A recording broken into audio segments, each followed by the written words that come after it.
আসসালামু আলাইকুম। সবাই কেমন আছেন? আশা করি খুব ভালো আছেন। ভালো আছে। আপনার জন্য পাশে রেখে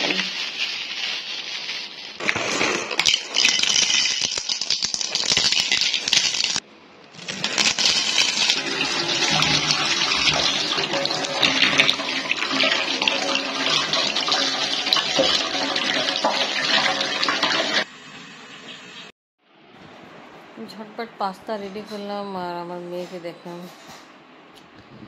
এত সকালে উঠছে, নামাজ পড়ে ইউনিফর্ম পরে ঘুমায় গেছে। আম্মু তোমার জন্য পাস্তা রেডি করলাম, উঠে যাও আম্মু, দেখো তাড়াতাড়ি পাস্তা খেয়ে ফেলো।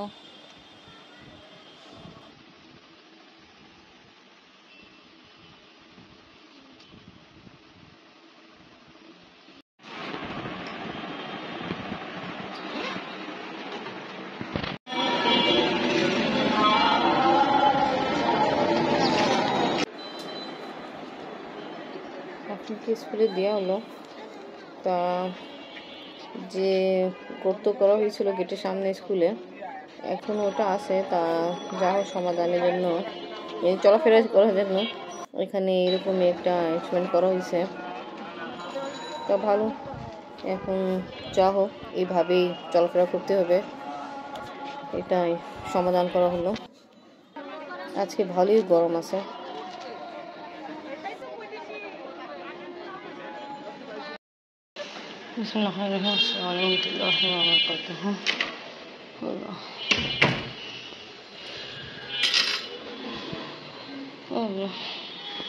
আপনি আবার যাওয়ার জন্য রেডি হয়ে গেছে। আপনি কার্ড নিয়েছেন?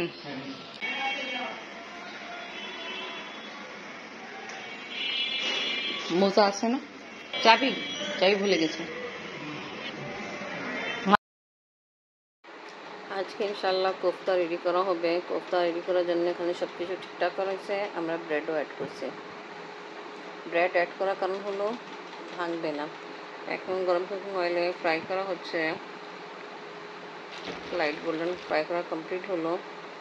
আর আফরিনের ছুটি ভালোই সময় আছে, তা তাড়াতাড়ি কাজ শেষ করে দিই আমি। সবগুলো মশলা ভালোই ফ্রাই হয়ে গেছে। সবগুলো না, কিছুটা হয়েছে, কিছুটা এখনও বাকি আছে, ওটা তুলতে হবে। তা মশলা খুব সুন্দর ঘ্রাণ ছুটতেছে। অনেকদিন হলো কোফতা কারি খাওয়া হয়নি, তাই ইনশাল্লাহ আজকে রেডি করা হচ্ছে। যে কুকিং অয়েলে আমি কোফতা ফ্রাই করছিলাম, ওই কুকিং অয়েলের ভিতরে আমি পেঁয়াজ দিয়ে দিলাম।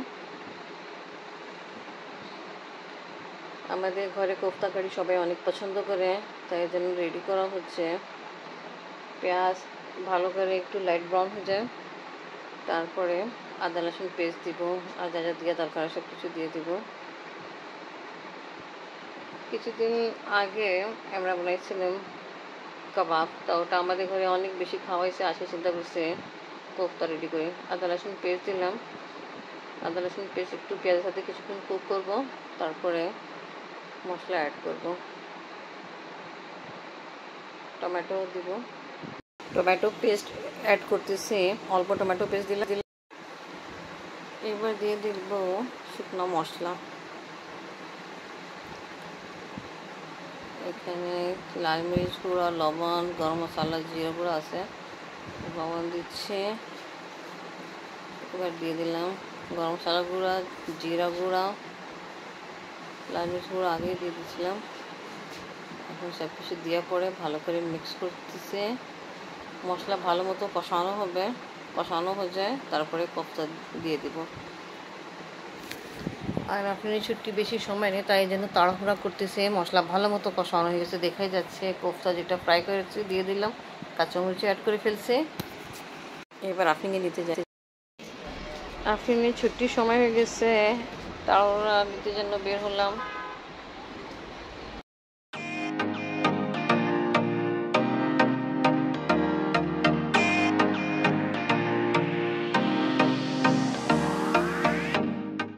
আপনি স্কুল থেকে আসে নামাজ পড়তেছে, জাহিনের সঙ্গে নামাজ পড়তেছে।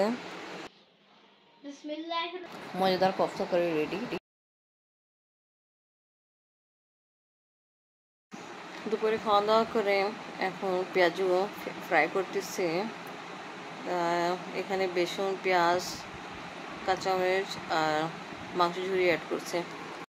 তাই এটাকে পেঁয়াজু না পকোড়া বলে যাবে, মানে পকোড়াই বানাচ্ছে, এখানে বেসন ডাল তো নেই, এখানে মাংস ঝুড়ি বেশি আছে, ঠিক না? আমি এখন ফ্রাই করা হচ্ছে। কিছুদিন আগে ফ্রাই করছিলাম, আপনাকে খুব ভালো লাগছিল, তা আজকে আবার চিন্তা করে আবার এটা ফ্রাই করি। মাংস ঝুড়ি দিয়ে গরম গরম পেঁয়াজু রেডি করা হচ্ছে, অনেক মজা লাগে। জেমে এটা দিয়ে ভাত খাইতে অনেক মজা লাগে, ভাত খেতে খুবই মজা। তা তোমার ট্রাই করছিল এই কারণ আপনারা কি বলতেছে, ট্রাই করে আপনারা ভিউয়ার্স দেখতে পারেন। মাংস ঝুড়ি দিয়ে রেডি করা হচ্ছে এখানে। আর যা স্বাভাবিকভাবে আমরা পকোড়া পেঁয়াজু বানানোর সময় অ্যাড করি, পেঁয়াজ, হারা ধনিয়া, ধনিয়া পাতা, কাঁচামরিচ, মশলা সব কিছু এরকমই, জাস্ট মাংস ঝুড়ি দেওয়া হলো, রেডি করা হচ্ছে। অনেকগুলো ভাজা হয়েছিল, আপনি টিচারকে দিলাম একটা, আমি টেস্ট করছি। আর আমাদের নিচে হাঁড়ি মেয়ে আছে, ওদের জন্য দেওয়া হলো। শাশুমা আজকেও পেঁয়াজু ঝুরি মাংস পেঁয়াজু দিয়ে ভাত খাচ্ছে। আমি কেমন লাগতেছে? অনেক ভালো লাগতেছে। ভিউয়ার্স আপনারাও ট্রাই করবেন। এখন আমি চিন্তা করছি আমিও ট্রাই করি, মজা মজা পেঁয়াজু ভাত দিয়ে খাই, মুচমুচা। আমি আফরিনের দাদা, আমরা 4 জন যাচ্ছি। আর আফরিন আব্বু একজন এনে কাজান আছে, তার বোন লাগে, সুরাইয়া ফুপি, ওনার বাসা যাচ্ছে। আফরিনের বাবা নেই, তাই সেক্ষেত্রে উনি আমাদের সাথে যাচ্ছে না। সুরাইয়া ফুপি বাসায় আমরা এসে পড়ছি, ওনার মেয়ে জামাই মারা গেল।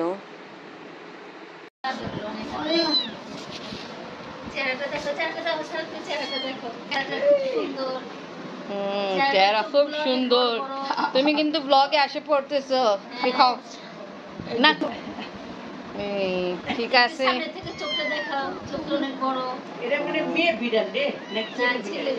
ঠিক আছে, ওকে। আমরা আসছিলাম এখানে, বাট একটা দুঃখ সংবাদ শোনা হয়েছে। আফরিনের বাবা যে কাজান আছে, ওনার হাজব্যান্ড মারা গেছিল, তার রিস্তায় আমার নমাজ লাগে। এখন আমরা যাচ্ছি আমাদের বাসা। কিছুক্ষণ আগে আমরা আসছি, আমাদের খাওয়া দাওয়া কমপ্লিট হলো, আমার আম্মি আপু খাওয়া দাওয়া কমপ্লিট হলো, আর আফরিন এখন খাচ্ছে। তা আমরা যিনার বাসায় গেছিলাম, উনি কিন্তু হলো আফরিনের দাদা, ইনি রিস্তায় বোন লাগে। তা উনার মেয়ে জামাই মারা গেছে, তা আফরিনের বাবা ইনি কাজানের হাজব্যান্ড মারা গেছে, তাই দুঃখ সংবাদ শোনা হলো, যেটা শুনে খুব খারাপ লাগলো। আমি কিন্তু ওনাকে কোনোদিন দেখি নাই, যা হয় এটা ব্যাড নিউজ পাওয়া হলো। এখন এই দুঃখ সংবাদ ভিউয়ার্স আপনার সাথে শেয়ার করে আমি আজকে ব্লগ এখানেই শেষ করি। সবাই ওনার জন্য দোয়া করবেন, ভালো থাকেন, সুস্থ থাকেন, আল্লাহ হাফেজ।